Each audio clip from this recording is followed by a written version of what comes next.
రాజధాని బెంగళూరు నగరంలోని శ్రీ కాళికా దుర్గా పరమేశ్వరి దేవస్థానంలో 6వ రోజు అమ్మవారికి వారాహి అలంకారం ఏర్పాటు చేశామని ప్రధాన అర్చకులు R Vasanth Kumar Shastri prime 5 news ప్రతినిధితో తెలిపారు. అంతేకాకుండా అక్టోబర్ 2వ తేదీకి చాముండేశ్వరి అలంకారం విజయదశమి ఉత్సవాలు ముగుస్తాయని అర్చకులు తెలియజేశారు. తన తండ్రి అయిన వి రామశాస్త్రి శ్రీ దేవి సేవకులు పుణ్యాన ఈ దేవస్థానంలో భక్తులకు నిత్య అన్నప్రసాదం ఏర్పాటు చేస్తున్నామని ఆయన తన తండ్రిని జ్ఞాపకం చేసుకున్నారు.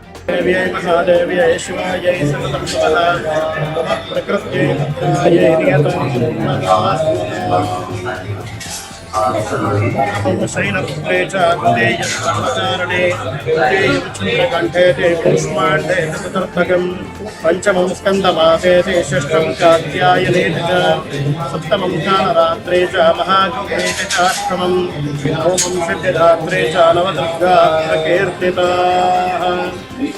ಈ ಒಂದು ಶರನ್ನವರಾತ್ರಿ ಪೂಜಾ ಮಹೋತ್ಸವದಲ್ಲಿ ಈ ದಿನ ಆರನೇ ದಿನ ಕಾತ್ಯಾಯಿನಿ ದೇವಿಯ ಪೂಜೆ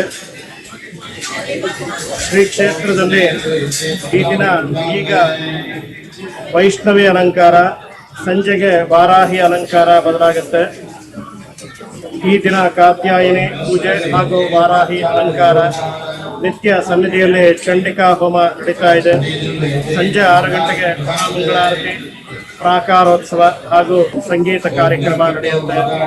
ಇದಲ್ಲದೆ ಭಗವತಿಯ ಶರನ್ನವರಾತ್ರಿ ಪೂಜಾ ಮಹೋತ್ಸವವು ಬಹಳ ವಿಶೇಷವಾಗಿ ವಿಜೃಂಭಣೆಯಿಂದ ಮಾಡತಕ್ಕಂತಹ ಒಂದು ನವರಾತ್ರಿಯ ಪೂಜಾ ಮಹೋತ್ಸವ.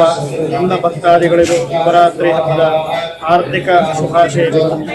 ನವರಾತ್ರಿ ಹಬ್ಬದಲ್ಲಿ ದೇವಿಯನ್ನ ಸದ್ಭಾವನೆಯಿಂದ ಮನೋರಥವನ್ನ ಈಡೇರಿಸಲಿ, ಎಲ್ಲ ಲೋಕಕ್ಕೆ ಶಾಂತಿ ಸಿಗಲಿ ಅಂತ ಹೇಳಿ ಒಂದು ಪ್ರಾರ್ಥನೆಯ ನಿಮಿತ್ತ ದೇವಿಯನ್ನ ಆರಾಧನೆ ಮಾಡಿ ಎಲ್ಲರಿಗೂ ಕಲ್ಯಾಣವಾಗಲಿ,